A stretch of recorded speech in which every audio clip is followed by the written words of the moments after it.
Welcome to the Art Colony, a podcast about art and art history in Provincetown. My name is Gaston Lacombe. There's one specific moment in my history with Provincetown that stands out as the instant when I said, "Whoa, this place is magical." There are many layers to Provincetown. There's the immediately obvious, as in Commercial Street, the clubs, the restaurants, the galleries. Then there's the natural layer, the dunes, the breakwater, the hikes to certain hidden beaches. And then there's this layer of secret gems, places you can't easily find unless someone takes you there. And it's in this last layer, amongst the more concealed charms of Provincetown, that I felt some of this magic. I was walking down Commercial Street with my boyfriend in the East End when he said, "Oh, have you ever been to the John Derian shop?" And I hadn't. So he took me by the hand and led me towards Law Street, where tucked behind a stately shingle-covered house was a little shop, almost undetectable behind a thick tangle of summer greenery. I easily could have passed by and never noticed it, but walking into that little shop felt like stepping into a treasure chest, or traveling in a time machine, or strolling into a fully decorated Victorian manor. It was all these things and more. But for me that day, it was the discovery of a little bit more of the sometimes hidden magic of Provincetown. And John Derian is not just a store on Law Street. He's a real person, an artist of phenomenal international renown, and he's here with us today. Hi, John. Hi, Gaston. Nice to have you here. Thank you for having me. You're one of the very first persons I put on my list as a guest I want on my show. Thank you. That's very sweet of you. So tell our listeners, who is John Derian? I am a creative type that I've always made things since childhood. That's sort of led to a business. I don't have much schooling. And I think I'm the youngest of six. I think partly just being sort of left alone at an early age got me to sort of be a bit more creative than the rest of my team, which was also a little weird for my family because it was working class. And so I was sort of a bit of a freak, but then they tried to encourage me a little bit later. Anyway, so I've always made things. I've always done sort of five things: made things, rearranged furniture, play acted. I have had a crazy imagination. I got so much trouble in school for like just looking out the window all day, and teachers would like hit me and pull my ear. And I had one teacher named Miss Payne, appropriately named, because she really did That is. yell and hit me all the time because I just couldn't focus. And where do we find your origins? I was born in Watertown, Massachusetts. My dad's parents were Armenians from Turkey that immigrated there. And my mom's family was from Scotland and immigrated to Somerville. They met in the early 40s and got married in 1945. And then they raised us in the house with my grandmother, my Armenian grandmother. I spent all my schooling in public schools in Watertown. It wasn't the best place or safest place I felt growing up. But I did. It was just a minutes away to Harvard Square, where I worked in high school in Cambridge and then lived in Cambridge, lived in Boston. I feel like I had a whole life until I moved to New York in 1992. And I had started making things that I was selling and moved to New York just to be in a different place and continued selling those things. But then that sort of took off. And then I kind of accidentally opened a store because I needed a bigger studio. And so that store became sort of a thing. And it's all sort of grown. Like sort of I'm attracted to like handmade things. Yeah, so tell us about Yeah. what is it that you make? I mean, you have the shop here in Provincetown. You also have shops in New York, but I assume a lot of our listeners probably have not been there. Probably some have. But tell us, what is it that you make? So in the I make decoupage, which is cut papers sort of behind glass. I think technically decoupage is you glue things onto surfaces. And what I do is sort of stuff to the reverse of glass. So that when we finish, everything is, you can see through the glass to the image, so the surfaces remain glass. You can use them as for a decorative thing or hang it on a wall. Or some people use the items. You can just wipe them clean. You can't immerse them in water. Some people collect them and tell a story.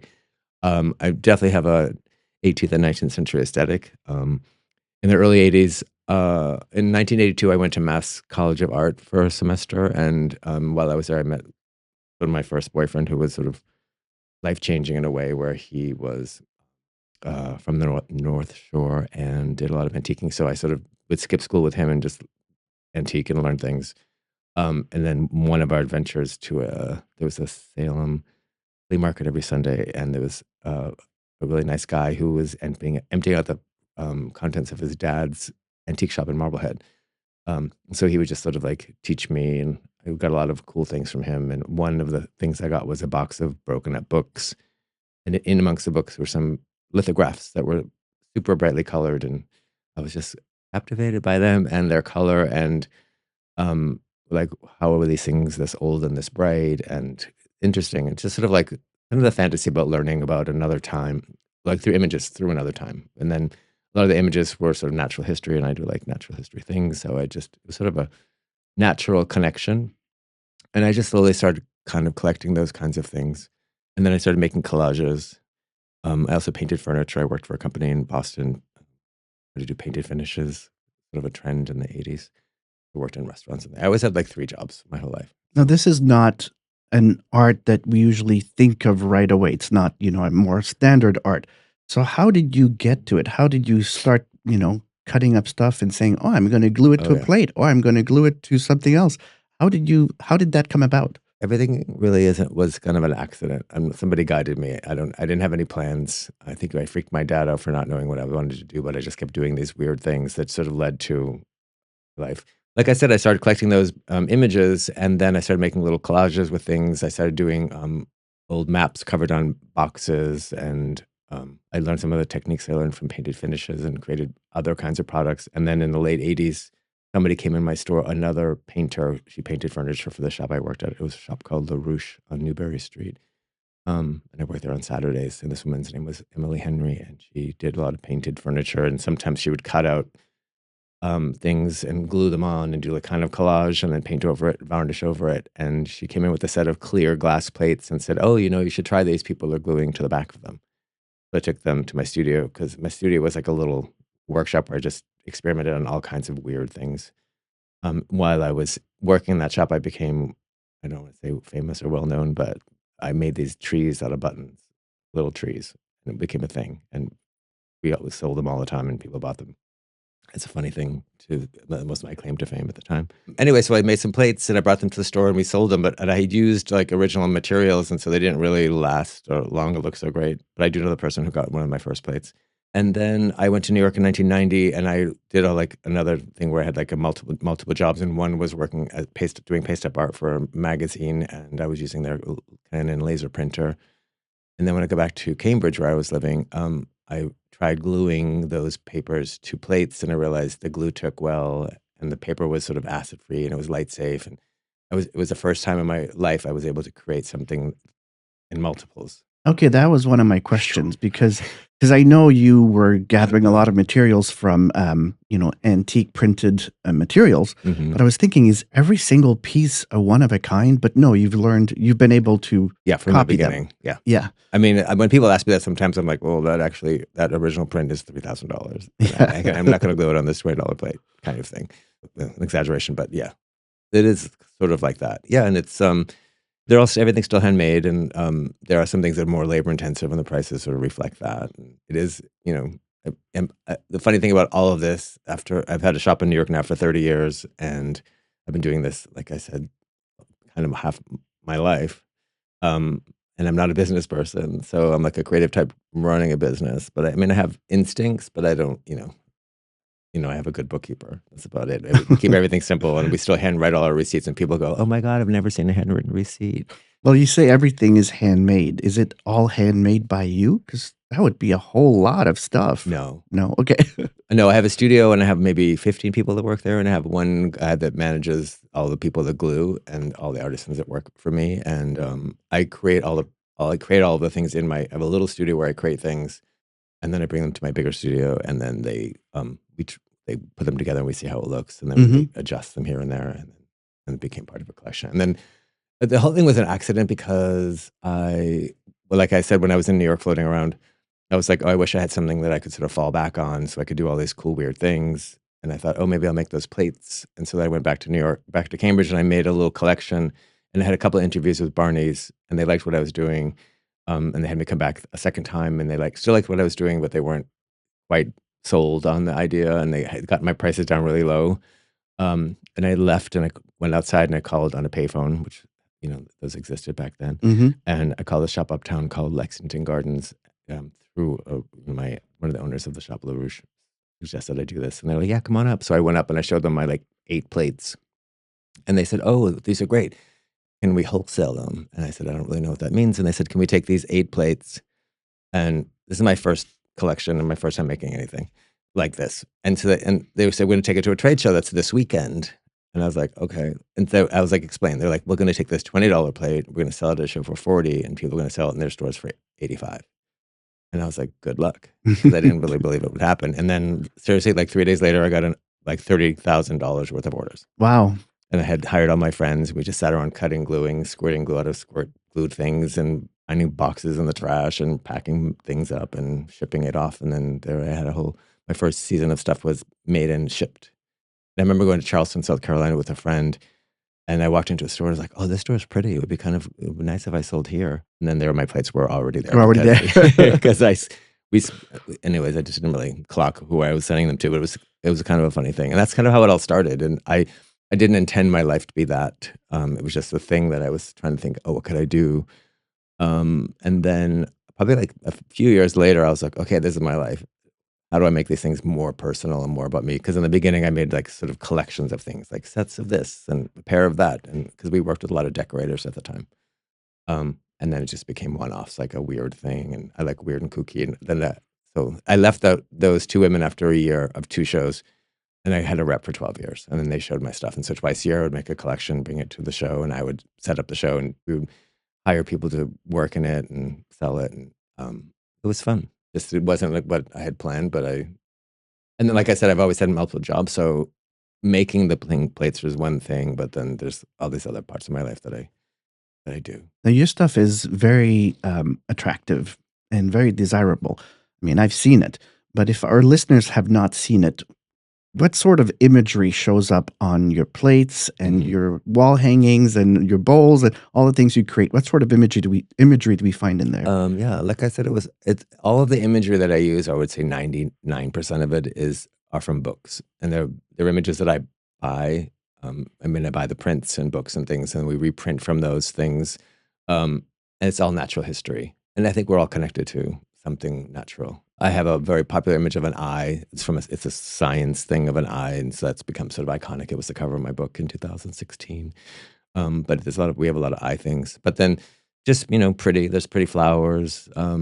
There's animals, flowers, probably number one. People probably at the end of all that, not as popular. They don't sell as well? No, Mhm. not in America. In Europe, like if I do like people portraits for paperweights, people will buy them. But people in America just want to know who it is, as opposed to sort of just admiring the different cultures. So yeah, and the glass that I use is all handmade in America, in Ohio. It's all hand blown and like sheet glass, and so it's all a little bit different, different widths. Pretty much kind of the same though. And we sell a lot of trays, so like small little trays, round trays, rectangular trays, and then all those things have images that are natural history. Is there a reason that you're specifically attracted to these images of the late 1700s and 1800s? Is there something in your family history, something in your upbringing that makes you especially attracted to that? There isn't. And it's one of those questions that I get asked all the time. And all the time I say, I have no idea how I am this person attracted to these things. But I am. I mean, I feel like I could probably live in, or I would say like, 1810, 1780, 1810. And then the house that we have here is 1789. But I don't know. I just am attracted to that period. And also the printing back then was amazing, especially the 18th century. This has a really fine line. Lithographs later became a little less sharp. It is interesting because I'm seeing images that were produced back then, but then they're all hand colored. So there's something you you feel something from all of it because someone touched everything. Like there's a human touch to everything. And so it's sort of, and what it is, when I find something I think is beautiful, I think, why do I think this is beautiful, and how can I share this beauty, and what's the most beautiful thing about this thing I want to share? When I did my first book in 2016, Stephen Johnson, my boyfriend, helped me scan it all. He's an interiors photographer. And he was just kind of blown away by this scale of things. Like some things that he was familiar with as a plate or a tray was only like an inch big, but it's because it was like a detail of something that I thought was really cool. So it's kind of like that. And then Besides that, in the beginning, I used to do a lot of hand painted stuff too. I used to mix hand painted elements with the old imagery, and then I kind of stopped doing that. And you find this image everywhere, right? The images, The images that you use? yeah. There's a few good print dealers that I go to. There's one in New York. There's one now who moved down to North Carolina. There's an online company, an online place at the flea market in New York. I have a dealer there. Bookstores, antique shows, print shows. There's some beautiful print shows in New York that I kind of drool over. The images are incredible and the prices are crazy. If anyone ever saw how expensive some of these things are, they wouldn't believe it. Mm-hmm. I don't believe it, but they're amazing. So you get these prints, and do you cut them up? No, we No. reprint it all. You reprint it? Yeah, we keep books intact if they're intact, usually, and the prints mostly it's being sold like loose prints, like an elephant or something. Just a reminder to follow us on Instagram at the Art Colony Podcast. And also, if you want to support the podcast, you can do so by giving us a little tip on buymeacoffee.com/the Art Colony Podcast, or just go to buymeacoffee.com and search for the Art Colony Podcast. And I'd like to thank Kevin and Mike for leaving us some tips. So now back to John. Your stuff, I feel, has a very unique sense of whimsy and playfulness. Would you agree? Yes. Do you want to elaborate on that? It's funny. Some of the first baits I made were I sort of had like branches with sort of oversized ladybugs or bugs on them, just because I like sort of like the play with things. But I'm a little bit of a I don't want to say prankster, but maybe I have a sense of humor. So I like the witty things and things that are not so obvious, and then some things that are obvious. Yeah, so it sort of does turn up in my work somehow, accidentally. Again, when I find an image I think is beautiful, it could also be because I think it's funny. Mm-hmm. And then there's some woman reached out because she had like 5,000 pieces of ephemera, like vintage materials.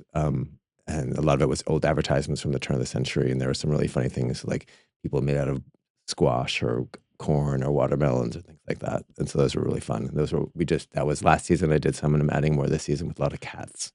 And those are all pretty funny. Cats will get you a lot of clients, I'm sure. They will. It's funny, not dog. I mean, dog people want their dog thing, so it's a little bit harder, but cat people will take any cat thing. Okay, I understand what you're saying. Yeah. Yeah, actually, the people made out of vegetable, I saw something, I don't know if it was on your website. It was peapod people. Yeah. Yeah. It's also an expression called 2 peas in a pod. Oh, Yeah. okay. Do you have people commissioning stuff from you? We do here and there. Like we worked with the Met. Like the Met reached out and said, "Oh, we have this collection we're doing."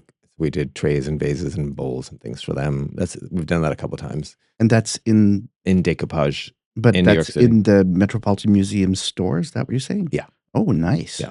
We worked with them a few times. It's funny only because the last time we worked with them was they had posted a beautiful Valentine, and I just reached out and said, "Hey, this Valentine's amazing. If you ever guys wanted to make it into something or reprint it, let me know. It'd be kind of fun." And so they got back to me, and I have a really tiny studio, so it's really funny whenever I have big meetings with there. Like I have done a number of collaborations with Target, and so when they come to my little studio, it's sort of like I have to find like 5 stools or something and clean the space up a little bit. That's different. I don't actually produce anything for them. I just design for Target. But other stores, yeah, we do collaborations. Like if somebody, and then we also do things in the store. Like if somebody has a wedding and they want to do like 25 paperweights with the name of the thing, we can do that too. So we can do custom. Mm-hmm. But collaboration, yeah, we did something with a hotel in North Carolina where it's open. It really depends. Sometimes it's hard to glue on the glass if the image it's too saturated in color. The glue doesn't attach to the paint, and it doesn't attach to the glass. So yeah. But for the most part, yeah, we do collaborations all the time. But you just mentioned that this collaboration with Target over the holidays, this past holiday season. Mm-hmm. Tell us more about that, because it was all over social media. Yeah, I started in 2008, I think. Again, accidentally, because I have a friend who's a illustrator's agent and was in a meeting with Target, and they mentioned something. And she said, "What about John Derian?" And then they had me come for then we did this whole thing with them. And it was funny because I'm sort of hands-on. I like to make things. When I had my first meeting with them, produced they gave me some category ideas and some image ideas, and I created like paper frames and waste barrels and notebooks and things. And when we got there, they were kind of shocked because no one had ever actually physically produced things. It's always like photographs. So they ended up enlarging our whole collection more, and we got more money and all this because I couldn't stop making things, and they liked all the things I did, and that was fun. That was sort of when they were a little bit more fun in the world and had more money, and we had like advertisements. Like I was on the side of a bus or the back of a magazine. That was pretty funny. My products, not me. And then we did 2010, and then they've been a great company to work for. I'm sorry all this sort of DEI stuff happened, and they sort of that led to a lot of negative stuff. But in the teams I work with are pretty diverse and friendly, and it's kind of crazy when you have like one person that it's kind of like our country. Mm-hmm. Like people might want to come here because that's our president, but there are a lot of nice people here too. Yeah. Anyways, but it's been fun because we go to them and they say we want to do Thanksgiving or Halloween was one of the first big ones I did. And in 2020 we did that, and sadly it got launched in 2020, but it still did really well.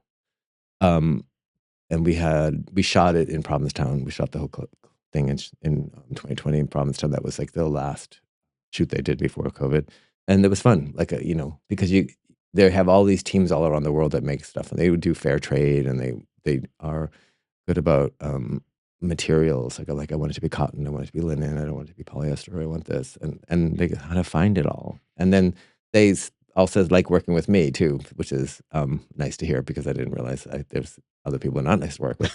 Because they recently just said you're one of our favorite people. But they have a sense of humor too, so that it's good, and their teams are. So they come and we have a meeting in my studio, and we talk, and I pull all the imagery that I think might pertain to what we're doing, and I may mock up things that I think might be kind of fun. Like I'd created a skeleton that was like a 5-foot thing that had moving arms and stuff, and made out of cloth, like a big pillow. And that sold out right away, and that was really popular. And then they brought it back again, and that sold out again. They brought it back again for Christmas this past season with a Santa hat because they were trying to figure out how to bring it back. It's been good. And then they've been nice. I don't know how much, I don't have anything planned with them. So I'm not doing anything for next year, so don't look for it. But it's been fun, and the products have been good. And we've made these mushroom lamps this year and last year, which have been popular. And I too got up at 3 a.m. to order things online because I get a couple samples of everything, but then I kind of wanted more of some things. Mm-hmm. And since it does sell out, people just go online, they buy it, and then they resell it for a lot more money. It's kind of funny how fast it happens too. I assume when you work with these large companies, your workshop of 15 people, they're not making all the products. We don't make anything. You don't make anything. So are you afraid in these situations that your product might be changed, that your name might be put on something that you feel is not necessarily representative of your work? No, because I really have a lot of control. Good. So I have a control, like I said, choosing the fabrics and making sure it all makes sense and looks good. And that all the things I've done have been these in and out programs, and they're materials that aren't what I do. So there's no decoupage, so it's not interfering really with the company that I have. And most of the people that we sell to, they all collect the Target stuff too. You get somebody every once in a while saying, "Oh, I won't sell your things because you sell to Target," but that really doesn't happen. But a consumer might say something.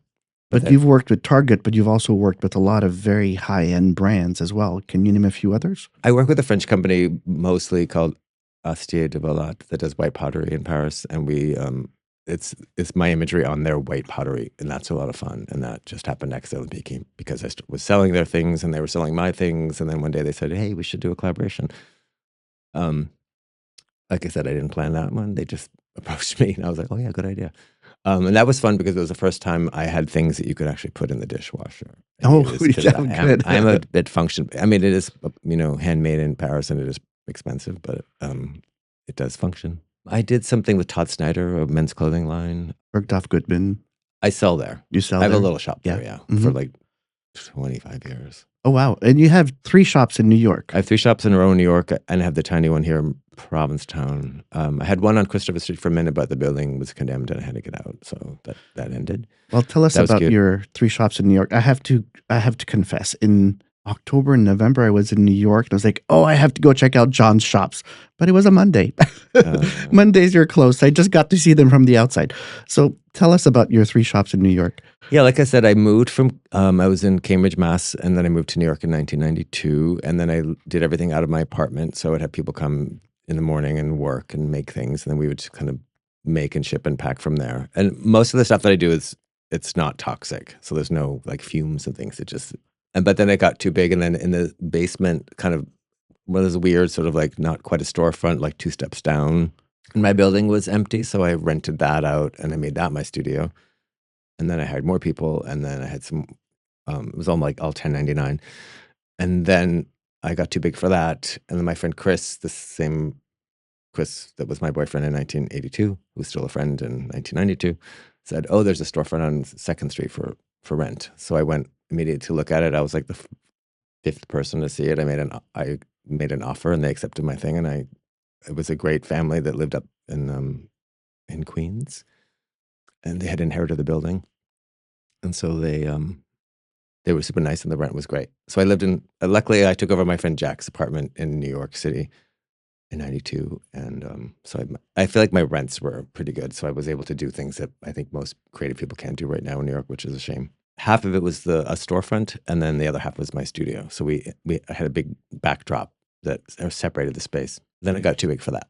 So I had to move my studio. So I moved my studio over to Christie Street, which is just a couple blocks away, and I made the store bigger. And then as soon as I did that, the store changed. The whole concept of the store changed, and the attention I got for the store changed. And as soon as I opened, I got a lot of good and nice attention from magazines and things. So it really grew fast. And then Anna Wintour from Vogue became a client, and she liked the store, and then she featured me in this like big spread in Vogue, and that sort of changed my work, because I was only selling to home stores, and then suddenly I started selling to lifestyle stores, like stores that had clothing and home stuff. So that everything kind of changed around 2007, 2008. And those 3 stores, they're different from one another. It's not just, one store over 3 storefronts. That was just one of those things where my neighbor 2 doors down decided to renovate his building, and he created a storefront. He was going to do a restaurant, but he didn't, and it sat there for 3 years. And then my friend was like, "Why don't you see if he wants to rent it?" And I was like, "What would I put in it?"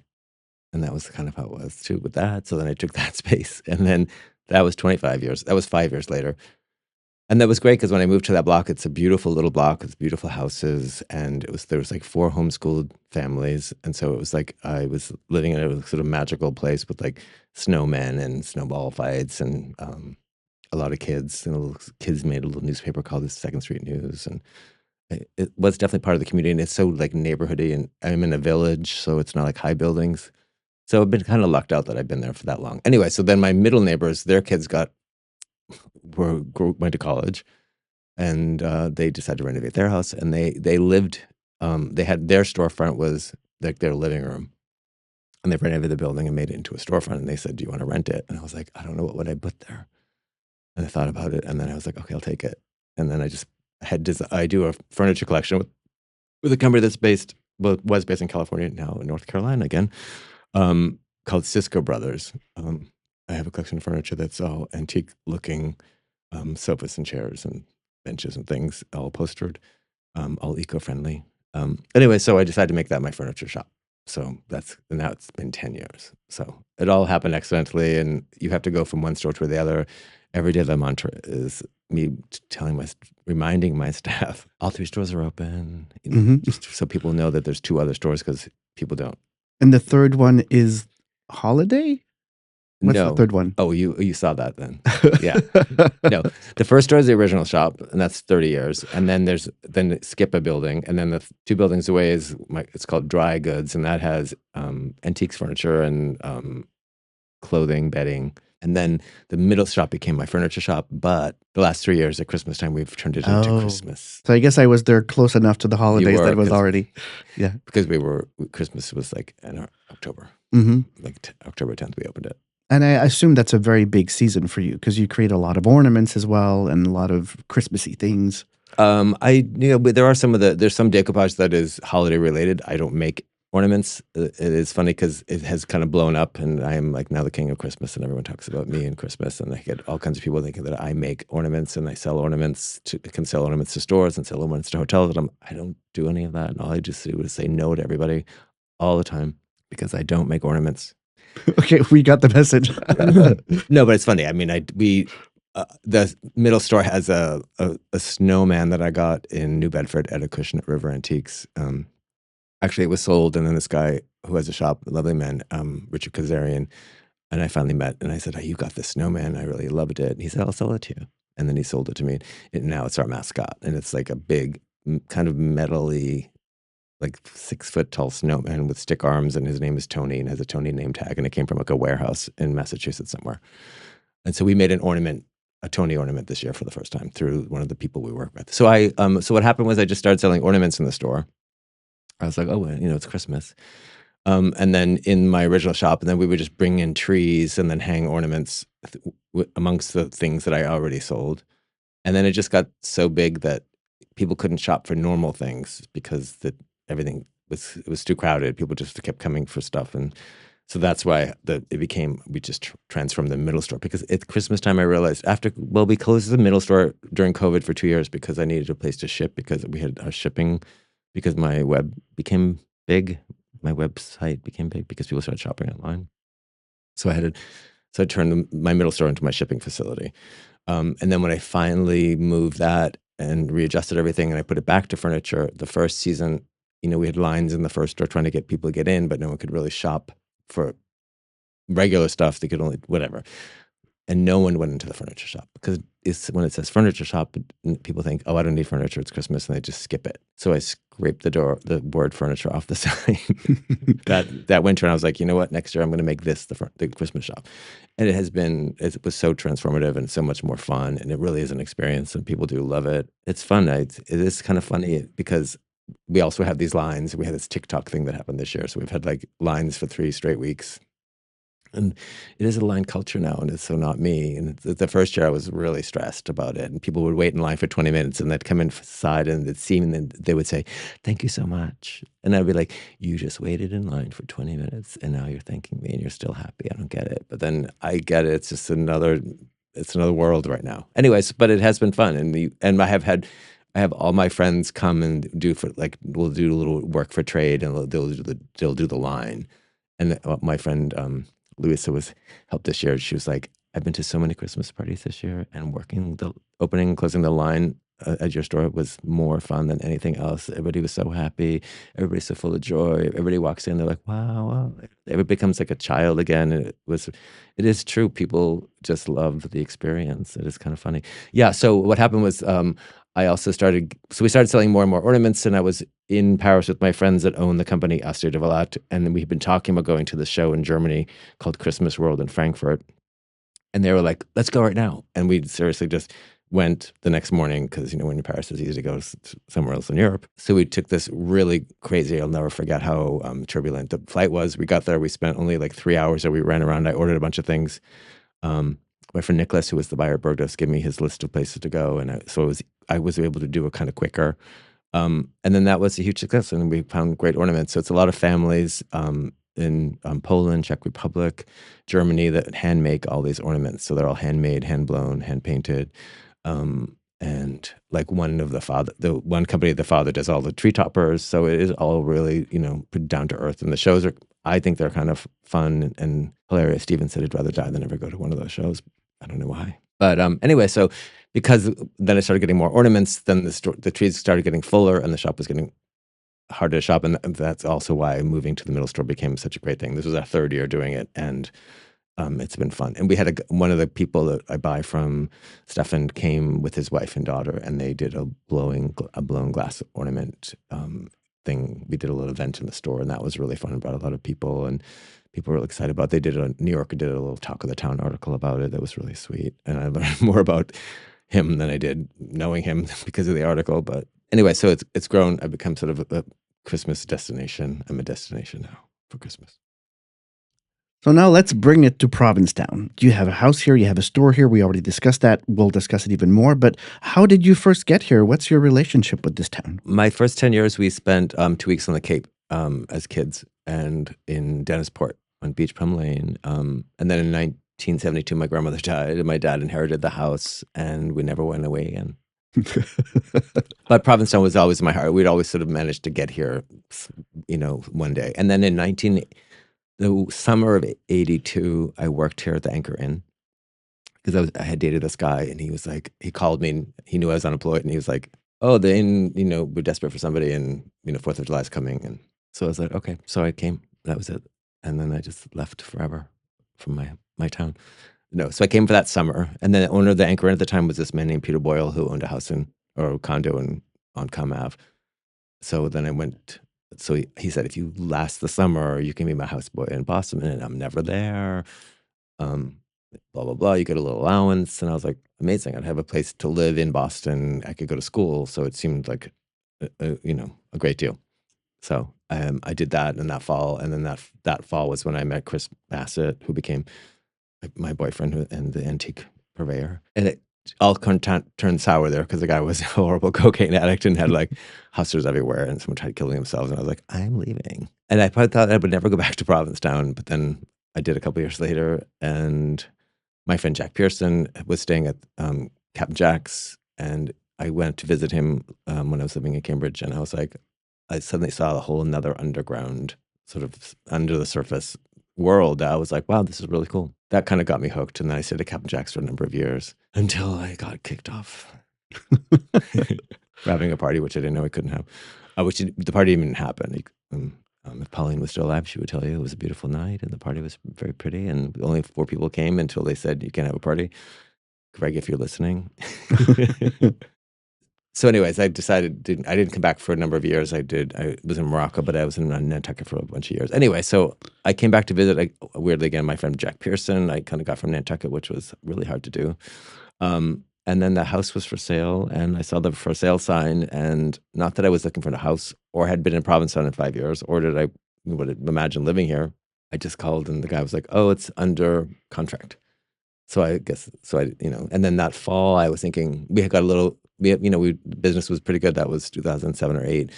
And I thought, oh, maybe I could afford something. So I just typed in houses in Provincetown, and the house appeared, like the one that I had looked at, and which was kind of weird. It was like, so I called the guy, and he said, oh yeah, it fell through. So then I went and looked at it like 2 weeks later, and then I put an offer in, and I had it in March. Little did I know, because I didn't know the East End at all. I was a West End person, and little did I even know that I was in the middle of town. So then when spring was beautiful, and then all of a sudden summer came, and I had 10,000 people outside my front door, I was like, wow. Yeah.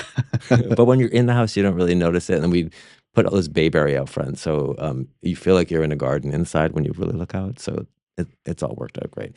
But I love it. I mean, I love all aspects of it. I like, some people won't go through Taffy Alley.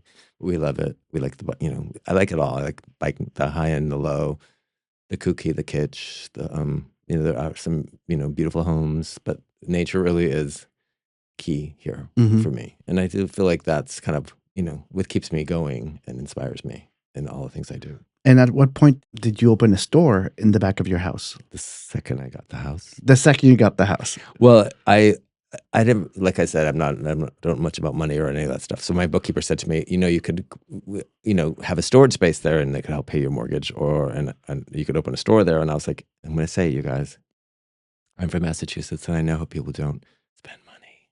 You have to go close to the microphone. People don't spend money. So I was like, I would never open a store in Massachusetts, because I know what it's like working in Massachusetts and working in that shop, and understanding that you have this like new money and old money, and they just fight all the time. When I worked in that shop, I learned a lot. I also worked at 29 Newbury for a few years in the very beginning. You saw a lot of different kinds of people. Anyway, so when I got my house, my contractor just made it so that the shop was done first before we renovated the house. So the fall of that year, I had a little shop in the back, thinking that was going to help me pay my mortgage. And I was surprised. Thank you, everyone, for actually finding my shop and buying things, because we're still there. And is it just seasonal, or are you open now and then throughout the year? Well, this year we got a split system. So this is the first year we've actually had any kind of heat. Oh, that's good. Yeah. And air conditioning. So my every year my radiators kept sort of getting worse and worse, and then we got this new contractor for a minute. Thank you, Kay, who was amazing, and just threw the system in, and now it's great. So yeah, this guy Anthony, who lives in town, who's been helping out, in the shop has been around off and on throughout the fall. So we've been opening the store here and there. Kind of closed for the season unless he's in the mood and the weather's nice. So the store is just as you turn from Commercial Street to Law Street on your right behind your house. Yeah, the house is 396 Commercial Street, and the shop is in the back. You can say enter from the rear.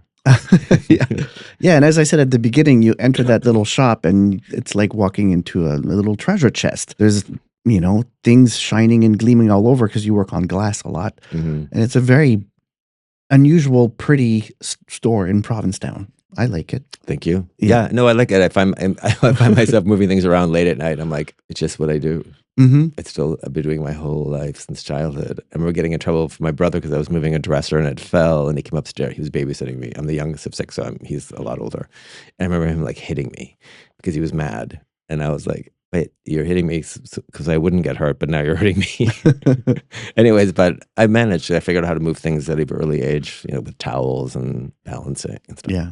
I also really enjoy all your posts on social media because you post very often pictures from your house. And you can see that the way you see the world also extends to the way you arrange your house. And actually, I think maybe it was in Adam Moss's book, The Work of Art. Actually, Adam Moss, if you're listening, I'd love to have you on the show. He said that you live what you sell, something like that. That you arrange your house the way you would arrange your store and your art. And I really like watching all your social media posts with the wilting flowers and everything. I feel you put a lot of work also in your living space. Yeah, like I said, I don't stop. I move it around. When I lived near my shop or above the shop for a couple of years, I would just be down there, like whenever I could, just seeing, oh, this works better, make this work better. It's all like it's a fun puzzle. I still love it. And then the shop is behind the house because that's where there was like a garage there, so we just put it in the garage. But it is also good because it is sort of delicate stuff, and it's better not to be on the main street where like 500 people come in and touch it and look at it and not know what it is. Well, sorry, we just brought attention to your shop now. No, it's okay. So what's coming up for John Derian? Well, we're having a sale. I'm just kidding. We have to empty out the furniture shop to do the Christmas shop, and so the shop's going to be empty for the first time. We're like, maybe we could do something with this empty space. That's kind of minor, but yeah, a sale and some more collaborations. I did a collection of rugs with the company in Holland that are really cool. The big leaf shapes, and I did more collaborating with the French company Astia de Valade. So we have some like a tea set and stuff coming. That'll be fun. Other things I can't say. Okay, and if people want to learn more about your work, you want to see some samples, where should they go? JohnDerian.com. You can see the whole collection of things that I design, and then all the kinds of products that we sell. And we have an online, it's John Derian Company, to see and view regular posts of things that we're doing. And then I'm just John Derian on Instagram, where it's just dead flowers and Provincetown and paint peeling off walls. Yeah, exactly. Well, it's all part of the aesthetic. Yeah. Well, thank you so much, John. It's been a great pleasure to have you in studio today. Thank you for having me. I hope you had fun too. I did. Thank you, all of you, for joining us.